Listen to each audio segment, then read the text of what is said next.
ერთ-ერთი ალბათ ყველაზე კიდევ ძალიან მარტივი სავარჯიშო ამ გამოცდიდან.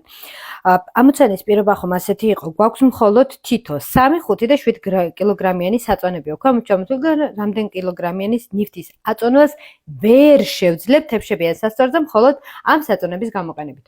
პირველი რაც უნდა გვახსოვდეს ხოლმე ყოველთვის ამ ამოცანის პირობის მიხედვით არის რომ შემიძლია ერთი საწონი ერთ მხარეს დავდო, ორი მეორე მხარეს ან სამივე ერთ მხარეს, ერთი მეორე მხარეს, ანუ უნდა განვიხილოთ ყველა შესაძლო შემთხვევა.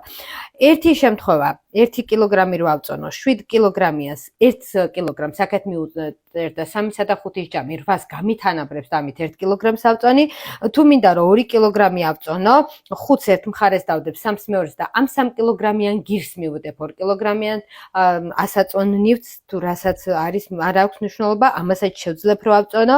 7-ისა და 5-ის ჯამი არის 12 და 12 3 კილოიან შემიძლია 9 კილოგრამიანი ნივთი მიუდო და ისე ავწონო და გავათანაბრო ამით 9-საც ავწონი, მაგრამ ვერასოდეს ვერ ავწონი 6 კილოგრამს, რადგან მათი არც ჯამი, არც სხვაობა, არც ერთ მხარეს დადებული სამივე გირი ერთად არ მომცემს 6 კილოგრამს, რომელიც შემიძლია რომ მეორე თებშით გავათანაბრო. სწორედ ეს არის ჩვენი სწორი პასუხი, რომ უნდა შემოგვეხაცა აქ გე პასუხი. დარწმუნებული ვარ, რომ მე სავარჯიშო აბსოლუტურად ყველამ სწორად დაწერეთ და გადავიდეთ უკვე შემდეგ ვიდეოზე, სადაც ავხსნე შემდეგ საკითხს. გამოიწერე გვერდი.